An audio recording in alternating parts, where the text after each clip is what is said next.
ನಮಸ್ಕಾರ. ಹವ್ಯಕ ಪಾಕಶಾಲೆಗೆ ಮತ್ತೊಮ್ಮೆ ನಿಮಗೆ ಸ್ವಾಗತ. ಬಾಯಲ್ಲಿಟ್ಟರೆ ಕರಗುವಂತಹ ಮೈಸೂರು ಪಾಕ್ ಅಂದರೆ ಯಾರಿಗೆ ತಾನೇ ಇಷ್ಟ ಇಲ್ಲ ಹೇಳಿ. ಅದೇ ರೀತಿಯಾಗಿ ಜೇನುಗೂಡು ಥರ ಟೆಕ್ಸ್ಚರಲ್ಲಿ ಬಂದಿರುವಂಥ ಪರ್ಫೆಕ್ಟಾಗಿ ಬಂದಿರುವಂಥ ಮೈಸೂರು ಪಾಕನ್ನು ನಾನಿವತ್ತು ತೋರಿಸ್ಕೊಡ್ತಾ ಇದ್ದೀನಿ. ಕೆಲವೊಂದು ಟಿಪ್ಸನ್ನು ಇಲ್ಲಿ ಕೊಟ್ಟಿದ್ದೀನಿ. ಬಿಗಿನರ್ಸು ಕೂಡ ಇದನ್ನು ಮನೆಯಲ್ಲಿ ಮಾಡ್ಕೊಳ್ಬೋದು. ಬನ್ನಿ ಹಾಗಾದರೆ ಇವತ್ತಿನ ಈ ರೆಸಿಪಿಯನ್ನು ಸ್ಟಾರ್ಟ್ ಮಾಡೋಣ. ಹೇಗೆ ಮಾಡೋದು ಅಂತ ನೋಡ್ಕೊಂಡು ಬರೋಣ. ಮೊಟ್ಟ ಮೊದಲಿಗೆ ನಾವೀಗ 1 ಕಪ್ ಆಗುವಷ್ಟು ಕಡಲೆ ಹಿಟ್ಟನ್ನು ಜರಡಿ ಹಿಡ್ಕೊಳ್ಬೇಕಾಗತ್ತೆ. ನೀವು ಯಾವುದೇ ಕಪ್ಪನ್ನಾದರೂ ತಗೊಳ್ಳಿ, ಅದೇ ಅಳತೆಯಿಂದ ಪ್ರತಿಯೊಂದನ್ನು ನಾವೀಗ ಅಳತೆ ಮಾಡಿ ಹಾಕ್ಕೊಳ್ಬೇಕು. ಕಡಲೆ ಹಿಟ್ಟನ್ನು ಕಂಪಲ್ಸರಿಯಾಗಿ ಈ ಥರ ಜರಡಿ ಹಿಡ್ಕೊಂಡೇ ಇಟ್ಕೊಳ್ಬೇಕಾಗತ್ತೆ. ಜರಡಿ ಹಿಡಿದಂತಹ ಈ ಕಡಲೆ ಹಿಟ್ಟನ್ನು ತೆಗೆದು ಒಂದು ಸೈಡಲ್ಲಿ ಇಟ್ಟಿರೋಣ. ನಂತರ ಈಗ ಕೊನೆಯಲ್ಲಿ ನಾವು ಮೈಸೂರು ಪಾಕೆಲ್ಲ ಹಾಕ್ತೀವಲ್ಲ, ಅದಕ್ಕೋಸ್ಕರ ನಾನಿಲ್ಲಿ ಎಲ್ಲರಲ್ಲೂ ಟ್ರೇ ಎಲ್ಲ ಇರೋದಿಲ್ವಲ್ಲ, ಅದಕ್ಕೋಸ್ಕರ ನೋಡಿ ಈ ಥರದ ಫ್ಲ್ಯಾಟ್ ಆಗಿರುವಂತಹ ಪಾತ್ರೆ ಏನಾದರೂ ತಗೊಳ್ಬೋದು. ಇದರಲ್ಲೇ ನಾನಿವತ್ತು ಹಾಕಿ ಮೈಸೂರು ಪಾಕನ್ನು ಹಾಕ್ತಾಯಿದ್ದೀನಿ ಲಾಸ್ಟಲ್ಲಿ.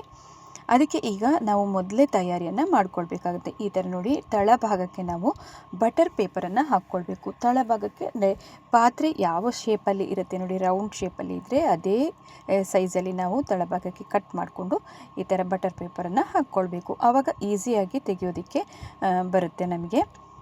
ಈಗ ನೋಡಿ ತಳಭಾಗಕ್ಕೆ ಹಾಕ್ಕೊಂಡಿದ್ದೀನಿ ಪೇಪರನ್ನು. ಇನ್ನು ಅದರ ಮೇಲಿಂದ ತುಪ್ಪವನ್ನು ಅಪ್ಲೈ ಮಾಡಬೇಕು. ಪಾತ್ರೆ ಸೈಡಿಗೆ ಮತ್ತು ತಳಭಾಗಕ್ಕೂ ಹಾಕ್ಕೊಳ್ಳಿ, ಆವಾಗ ತೆಗೆಯೋದಕ್ಕೆ ಸುಲಭವಾಗಿ ಬರುತ್ತೆ. ಈಗ ಇದು ಸೈಡಲ್ಲಿ ಇರಲಿ. ಈಗ ಇಲ್ಲಿ ಇನ್ನೊಂದು ಸಣ್ಣ ಬಾಣಲೆಯನ್ನು ತಗೊಳ್ಬೇಕು. ಅದಕ್ಕೆ ನಾವೀಗ ಯಾವ ಕಪ್ಪು ಅಳತೆಯಿಂದ ಕಡಲೆ ಹಿಟ್ಟನ್ನೆಲ್ಲ ಹಾಕ್ಕೊಂಡಿದ್ದೀವಿ ನೋಡಿ, ಅದೇ ಕಪ್ಪಿನಿಂದ 1.5 ಕಪ್ ಆಗುವಷ್ಟು ತುಪ್ಪವನ್ನು ಹಾಕಿ ಇಟ್ಕೊಳ್ಬೇಕು. 1.5 ಕಪ್ ಮಾತ್ರ ಸಾಕಾಗತ್ತೆ. ಅದಕ್ಕಿಂತ ಜಾಸ್ತಿ ಹಾಕೋದು ಬೇಡ, ಕಡಿಮೆನೂ ಬೇಡ, ಇಷ್ಟೇ ಹದವಾಗಿ ಇರುತ್ತೆ. ಈಗ ಇದನ್ನು ಕೂಡ ಒಂದು ಸೈಡಲ್ಲಿ ಇಟ್ಟಿರೋಣ. ನಂತರ ಈಗ ಸ್ಟವ್ ಮೇಲೆ ಒಂದು ಬಾಣಲಿಯನ್ನು ಇಟ್ಕೊಂಡಿದ್ದೀನಿ. ತುಂಬ ದಪ್ಪ ತಳ ಇರುವಂತಹ ಬಾಣಲಿಯನ್ನು ತಗೊಳ್ಬೇಕು, ಅದೊಂದು ನೆನಪಲ್ಲಿ ಇರಬೇಕು. ನಂತರ ಈಗ 1.5 ಕಪ್ ಆಗುವಷ್ಟು ಸಕ್ಕರೆಯನ್ನು ಸಹ ಹಾಕ್ತಾಯಿದ್ದೀನಿ. ನಾವು ತುಪ್ಪವನ್ನು ಎಷ್ಟು ತಗೊಂಡಿದ್ದೀವಿ ನೋಡಿ, ಅಷ್ಟೇ ಪ್ರಮಾಣದಲ್ಲಿ ಸಕ್ಕರೆಯನ್ನು ಸಹ ತಗೊಳ್ಬೇಕು. ಈಗ ಅರ್ಧ ಕಪ್ ಆಗುವಷ್ಟು ನೀರನ್ನು ಹಾಕ್ಕೊಂಡಿದ್ದೀನಿ. ಇನ್ನೀಗ ಒಲೆಯನ್ನು ಹಚ್ಚೋಣ. ಇನ್ನು ಪರ್ಫೆಕ್ಟಾಗಿ ನಾವು ಮೈಸೂರು ಪಾಕ್ ಮಾಡ್ತೇವೆ ಅಂತ ಆದರೆ ಅದರಲ್ಲಿ ಒಂದೇ ಒಂದು ಗಮನಿಸಬೇಕಾದಂತಹ ಅಂಶ ಏನು ಅಂತಂದರೆ, ತುಂಬ ಕಡಿಮೆ ಉರಿಯಲ್ಲಿ ಇಟ್ಕೊಂಡು ಶುರುವಿಂದ ಕೊನೆ ತನಕನೂ ನಾವು ಈ ಮೈಸೂರು ಪಾಕನ್ನು ತುಂಬ ಪೇಷನ್ಸಿಂದ ಮಾಡ್ಕೊಳ್ಬೇಕಾಗತ್ತೆ. ಸಕ್ಕರೆ ಎಲ್ಲ ಜಸ್ಟ್ ಕರಗಬೇಕಷ್ಟೇ ನೋಡಿ. ಈಗ ಫಸ್ಟಿಗೆ ನಾನೀಗ ತೋರಿಸ್ತೀನಿ 1ನೇ ಸ್ಟೆಪ್ಪು. ಇದು ಜಸ್ಟ್ ಒಂದು ಕರಗಿ ಒಂದು ಕುದಿ ಬಂದರೆ ಸಾಕು, ಮತ್ತೆ ನಾವು ಕಡಲೆ ಹಿಟ್ಟನ್ನು ಹಾಕ್ಕೊಳ್ಳೋದು. ಈಗ ಅದು ಕರಗಿತು ಅನ್ನುವಾಗ ಈ ಕಡೆ ಸ್ಟವ್ವಲ್ಲಿ ನಾವು ತುಪ್ಪವನ್ನು ಹಾಕ್ಕೊಂಡಿರುವಂತಹ ಬಾಣಲಿ ಏನಿದೆ ನೋಡಿ, ಅದನ್ನು ಲೋ ಫ್ಲೇಮಲ್ಲಿ ಇಟ್ಕೊಂಡು ಸ್ವಲ್ಪ ಬಿಸಿ ಆಗೋದಕ್ಕೆ ಬಿಡೋಣ. ಈಗ ಇಲ್ಲಿ ಸಕ್ಕರೆ ಒಂದು ಕುದಿ ಬರ್ತಾ ಇದೆ ನೋಡಿ. ಕುದಿ ಬಂದ ನಂತರ ತಕ್ಷಣವೇ ನಾವೀಗ ಯಾವುದು ಜರಡಿ ಹಿಡಿದಂತಹ ಕಡಲೆ ಹಿಟ್ಟನ್ನು ಈಗ ಹಾಕ್ಕೊಂಡು ಚೆನ್ನಾಗಿ ಮಿಕ್ಸ್ ಮಾಡ್ಕೊಳ್ಳೋಣ. ಇನ್ನು ಕೈ ಬಿಡದಂಗೆ ನಾವು ಕೊನೆ ತನಕ ಹೀಗೇ ತಿರುಗಿಸ್ತಾನೆ ಇರಬೇಕಾಗತ್ತೆ. ಸ್ವಲ್ಪನೂ ಕೈಯನ್ನು ಆಚೆ ಮಾಡ್ಕೊಳ್ಬಾರ್ದು. ಅದಕ್ಕಾಗಿ ಒಂದು ದಪ್ಪ ತಳ ಇರುವಂತಹ ಪಾತ್ರೆಯನ್ನು ಅಥವಾ ಬಾಣಲಿಯನ್ನು ತಗೊಳ್ಳೇಬೇಕು ಕಂಪಲ್ಸರಿಯಾಗಿ. ಮತ್ತು ಇನ್ನೊಂದು ಲೋ ಫ್ಲೇಮಲ್ಲೇ ಇಟ್ಕೊಂಡು ಕೊನೆ ತನಕ ಮಾಡಬೇಕು. ಇಷ್ಟು ಸಣ್ಣ ಸಣ್ಣ ವಿಷಯಗಳನ್ನು ನಾವು ಗಮನದಲ್ಲಿ ಇಟ್ಕೊಂಡ್ರೆ ಪರ್ಫೆಕ್ಟಾದಂತಹ ಮೈಸೂರು ಪಾಕನ್ನು ನಾವು ಮಾಡ್ಬೋದು. ಈಗಾಗಲೇ ಚೆನ್ನಾಗಿ ಇದನ್ನು ನೋಡಿ ಮಿಕ್ಸ್ ಮಾಡ್ತಾ ಮಾಡ್ತಾ ಗಂಟೆಲ್ಲ ಕ್ಲಿಯರ್ ಮಾಡ್ಕೊಂಡಿದ್ದೀನಿ. ಈಗ ನೋಡ್ತಿರ್ಬೋದು ನೀವೀಗ ಸರಿಯಾಗಿ ಗಂಟೆಲ್ಲ ಕ್ಲಿಯರ್ ಆಯಿತು. ಇನ್ನು ಈಗ ಈ ಸೈಡ್ ನಾವು ತುಪ್ಪವನ್ನು ಏನು ಬಿಸಿಗೆ ಇಟ್ಕೊಂಡಿದ್ದೀವಲ್ಲ, ಅದು ಸಹ ನೀರಾಗ್ತಾ ಬಂದಿದೆ. ಇನ್ನು ಕುದಿಯುವಂತಹ ತುಪ್ಪವನ್ನು ನಾವೀಗ ಕಡಲೆ ಹಿಟ್ಟಿನ ಈ ಮಿಶ್ರಣ ಏನಿದೆ ನೋಡಿ, ಅದಕ್ಕೆ ಒಂದೊಂದು ಸೌಟನ್ನೇ ಹಾಕ್ತಾ ಹಾಕ್ತಾ ಹಾಕ್ತಾ ನಾವೀಗ ತಿರುಗಿಸ್ತಾನೆ ಬರಬೇಕು. ಅದೊಂದು ಮೇಯ್ನಾದಂತಹ ವಿಷಯ. 1.5 ಕಪ್ ತುಪ್ಪ ಸಹ ನಾವು ಖಾಲಿ ಮಾಡಬೇಕಾಗತ್ತೆ. ಇಷ್ಟನ್ನು ನೀವು ಗಮನದಲ್ಲಿ ಇಟ್ಕೊಂಡ್ರೆ ಸಾಕಾಗುತ್ತೆ. ಇನ್ನು ಟೋಟಲಾಗಿ ನಮಗೆ ಮೈಸೂರು ಪಾಕ್ ಮಾಡೋದಕ್ಕೆ 25 ನಿಮಿಷದಿಂದ 30 ನಿಮಿಷಗಳ ಕಾಲ ಸಾಕು. ಅದಕ್ಕಿಂತ ಜಾಸ್ತಿ ಹಿಡಿಯೋದಿಲ್ಲ ಟೈಮು.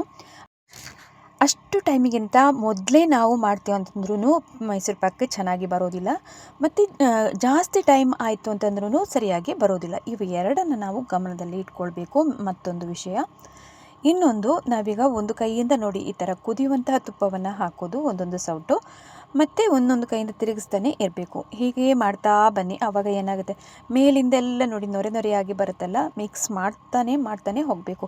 ಒಂದು ಸ್ವಲ್ಪನೂ ಕೈ ಬಿಡಬಾರ್ದು ಶುರುವಿಂದ ಕೊನೆ ತನಕನೂ. ಇನ್ನು ತುಪ್ಪ ಎಲ್ಲ ಜಾಸ್ತಿ ಬಿಸಿಯಾಗಿ ಹೋಗೋದಕ್ಕೆ ಸ್ಟಾರ್ಟ್ ಆಯಿತು ಅಥವಾ ಸ್ವಲ್ಪ ತಳಭಾಗದಲ್ಲೆಲ್ಲ ಕಪ್ಪಾಯಿತು ಅನ್ನುವಾಗ ಉರಿಯನ್ನು ಆಫ್ ಮಾಡಿಕೊಳ್ಳಿ. ತಣ್ಣಗಾಯಿತು ಅಂತ ಆದಾಗ ಮತ್ತೆ ಬಿಸಿ ಮಾಡಿಕೊಂಡು ಅಥವಾ ಕುದಿಯುವ ಹಾಗೆ ಮಾಡಿಕೊಂಡು ಈ ಥರ ತುಪ್ಪವನ್ನು ಹಾಕ್ಕೊಳ್ಬೋದು. ಇವತ್ತು ನಾನಿಲ್ಲಿ ತೋರಿಸಿರುವಂತಹ ಈ ಕೆಲವೊಂದು ಟಿಪ್ಸ್ಗಳೆಲ್ಲ ಬಿಗಿನರ್ಸ್ಗೆ ಕೂಡ ಹೆಲ್ಪ್ ಆಗ್ಬೋದು ಅಂತ ಅಂದ್ಕೊಂಡಿದ್ದೀನಿ. ಅಷ್ಟೇ ಪರ್ಫೆಕ್ಟಾಗಿ ಬರುತ್ತೆ ನೋಡಿ. ಇದೇ ಥರನೇ ಫಾಲೋ ಮಾಡಿ. ನಾನು ವಾಪಸ್ ತಿರ್ಗಾ ಹೇಳ್ತೀನಿ, ಒಂದೇ ಒಂದು ಅಂಶ ಈಗ ಗಮನದಲ್ಲಿ ಇಟ್ಕೊಳ್ಳಿ. ಉರಿಯನ್ನು ಆದಷ್ಟು ತುಂಬ ಲೋ ಫ್ಲೇಮಲ್ಲೇ ಇಟ್ಕೊಂಡು ಮಾಡ್ಕೊಳ್ಳಿ ಸ್ಟಾರ್ಟಿಂದ ಕೊನೆ ತನಕನೂ. ಮತ್ತು ಇನ್ನೊಂದು, ಕುದಿಯುವ ತುಪ್ಪವನ್ನು ಈ ಥರ ಮೇಲಿಂದ 2 ನಿಮಿಷಕ್ಕೊಂದ್ಸರಿ ಒಂದೊಂದು ಸೌಟಷ್ಟು ಹಾಕ್ತಾ ಬನ್ನಿ. 2ನೇದು. ಇನ್ನು 3ನೇದು, ಸಕ್ಕರೆ ಪಾಕ ಎಲ್ಲ ಮಾಡದೆ ಜಸ್ಟ್ ಸಕ್ಕರೆ ಕರಗಿತು ಅನ್ನುವಾಗ ನಾವು ಕಡಲೆ ಹಿಟ್ಟನ್ನು ಹಾಕ್ಕೊಳ್ಬೇಕು. ಇನ್ನು 4ನೇ ಟಿಪ್ಪು ಬಂದು, ಇದು ಬರೀ 25ರಿಂದ 30 ನಿಮಿಷದಲ್ಲಿ ನಾವಿದು ಪರ್ಫೆಕ್ಟಾಗಿ ಮೈಸೂರು ಪಾಕ ರೆಡಿ ಆಗಿ ಹೋಗುತ್ತೆ. ಇವಿಷ್ಟು 4 ಅಂಶಗಳನ್ನು ಗಮನದಲ್ಲಿ ಇಟ್ಕೊಂಡ್ರೆ ಸಾಕಾಗುತ್ತೆ. ಪರ್ಫೆಕ್ಟಾಗಿ ಬೇಕ್ರಿ ಸ್ಟೈಲಲ್ಲಿ ಮೈಸೂರು ಪಾಕನ್ನು ಮನೆಯಲ್ಲೇ ಮಾಡಿಕೊಂಡು ತಿನ್ಬೋದು. ತುಂಬ ಪರಿಶುದ್ಧವಾದ ತುಪ್ಪವನ್ನು ಕೂಡ ನಾವು ಬಳಸ್ತೀವಲ್ಲ, ಔಟ್ಸೈಡಿಂದೆಲ್ಲ ಹೀಗೆ ತಂದು ತಿನ್ನೋ ಬದಲು ಇದು ನಾವು ಮನೆಯಲ್ಲಿ ಮಾಡಿದರೆ ಏನೋ ಒಂದು ಖುಷಿ ಇರುತ್ತೆ. ಈಗ ಲಾಸ್ಟ್ ಹಂತದಲ್ಲಿ ನಾವಿದ್ದೀವಿ ನೋಡಿ. ತುಪ್ಪ ಎಲ್ಲ ಆಲ್ಮೋಸ್ಟ್ ಖಾಲಿಯಾಗಿದೆ. ಕೊನೆಯದಾಗಿ ಒಂದು 2 ಸೌಟಷ್ಟು ತುಪ್ಪ ಬಾಕಿಯಾಗಿದೆ ನೋಡಿ. ಅದನ್ನು ನಾವು ಒಮ್ಮೆಲೆ ಹಾಕ್ಕೊಂಡ್ರೆ ಒಳ್ಳೆಯದು. ಈಗ ನೋಡಿ, ನಾನು ಒಮ್ಮೆಲೆ ಹಾಕ್ಕೊಳ್ತಾ ಇದ್ದೀನಿ.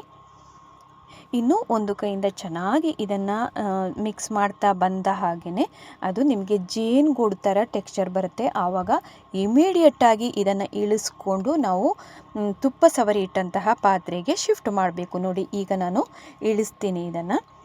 ನೋಡಿ, ಜೇನುಗೂಡು ಥರ ಟೆಕ್ಸ್ಚರ್ ಬರ್ತಿದೆಯಲ್ಲ, ನೋಡ್ತಾ ಇರ್ಬೋದು ನೀವು. ನೋಡಿ, ಈ ಥರ ಬರಬೇಕದು. ಇಷ್ಟಾದರೆ ಸಾಕಾಗತ್ತೆ.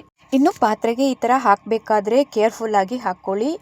ಇನ್ನೊಬ್ಬರ ಹೆಲ್ಪನ್ನು ನೀವು ತಗೊಳ್ಳೇಬೇಕು. ಒಬ್ಬರೊಬ್ಬರಿಂದಲೇ ಇದು ಮಾಡುವಂತಹ ಕೆಲಸ ಅಲ್ಲ ನೋಡಿ. ಈ ಥರ ಒಂದು ಕೈಯಿಂದ ಹಾಕೋದು, ಇನ್ನೊಂದು ಕೈಯಿಂದ ಬಾಣಲಿಯನ್ನು ಹಿಡ್ಕೊಳ್ಳೋದು ತುಂಬಾ ಕಷ್ಟ ಆಗುತ್ತೆ ಫ್ರೆಂಡ್ಸ್. ಅದಕ್ಕೋಸ್ಕರ ಮನೆಯಲ್ಲಿ ಯಾರನ್ನಾದರೂ ಹೆಲ್ಪಿಗೆ ತಗೊಳ್ಬೇಕು ಮೆಂಬರ್ಸನ್ನು. ಈಗ ಎಲ್ಲವನ್ನು ಹಾಕ್ಕೊಂಡಿದ್ದೀನಿ. ಇನ್ನೂ ಡಿಸ್ಟರ್ಬ್ ಮಾಡೋದಕ್ಕೆ ಹೋಗಬಾರ್ದು. ಮೇಲಿಂದೆಲ್ಲ ಅದು ಬಬಲ್ಸ್ ಥರ ಮೇಲೆ ಬರುತ್ತೆ. ಅಕಸ್ಮಾತ್ ಎಲ್ಲಾದರೂ ಪಾತ್ರೆ ಸಣ್ಣದಾಯಿತು ಅಂದರೆ, ಟ್ರೇ ಎಲ್ಲ ತುಂಬ ಸಣ್ಣದಿತ್ತು ಅಂತಂದರೆ ಮೇಲ್ಮೇಲೆ ಬರುತ್ತೆ. ಆವಾಗ ಮಾತ್ರ ಮಧ್ಯಕ್ಕಾಗಿ ಒಮ್ಮೆ ಸೌಟನ್ನು ಹಾಕ್ಕೊಂಡು ಪ್ರೆಸ್ ಮಾಡಿ ಒಳಗಡೆ ಇದು ಮಾಡ್ಬೋದು.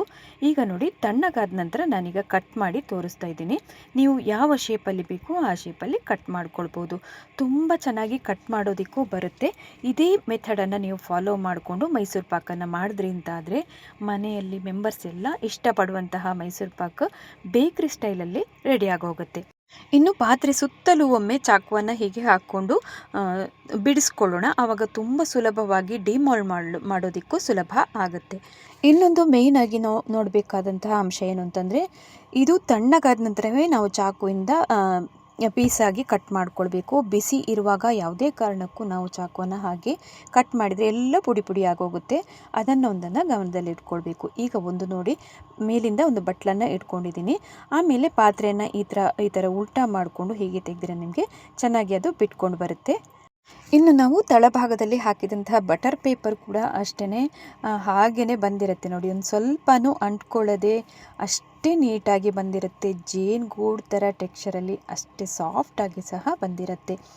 ಇದನ್ನು ಮನೆಯಲ್ಲಿ ನೀವು ಮಾಡಿದ್ರೆ ಅಂತೂ 1 ದಿವಸದಿಂದ 2 ದಿವಸದಲ್ಲಿ ಕಂಪ್ಲೀಟಾಗಿ ಖಾಲಿಯಾಗಿ ಹೋಗುತ್ತೆ. ಅಷ್ಟು ಸಾಫ್ಟಾಗಿ ಬಾಯಲ್ಲಿಟ್ಟರೆ ಮೆಲ್ಟ್ ಆಗುವಂತಹ ಈ ಮೈಸೂರು ಪಾಕನ್ನು ನೀವು ಕೂಡ ಮನೆಯಲ್ಲಿ ಟ್ರೈ ಮಾಡಿ ನೋಡಿ.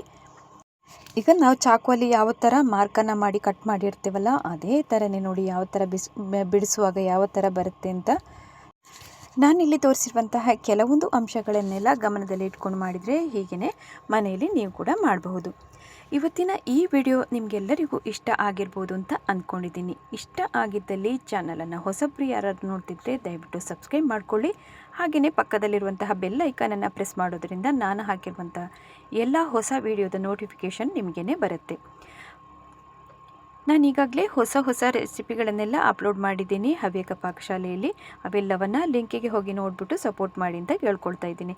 ಅದೇ ರೀತಿಯಾಗಿ ಇವತ್ತಿನ ವಿಡಿಯೋ ನಿಮಗೆ ಇಷ್ಟ ಆಗಿದ್ದಲ್ಲಿ ಒಂದು ಲೈಕ್ ಮಾಡಿ, ಶೇರ್ ಮಾಡಿ, ಸಪೋರ್ಟ್ ಮಾಡಿ. ಹವ್ಯಕ ಪಾಕಶಾಲೆಯಲ್ಲಿ ಇನ್ನೊಂದು ಹೊಸ ರುಚಿಯೊಂದಿಗೆ ಮತ್ತೊಮ್ಮೆ ಭೇಟಿಯಾಗ್ತೀನಿ. ನಮಸ್ಕಾರ.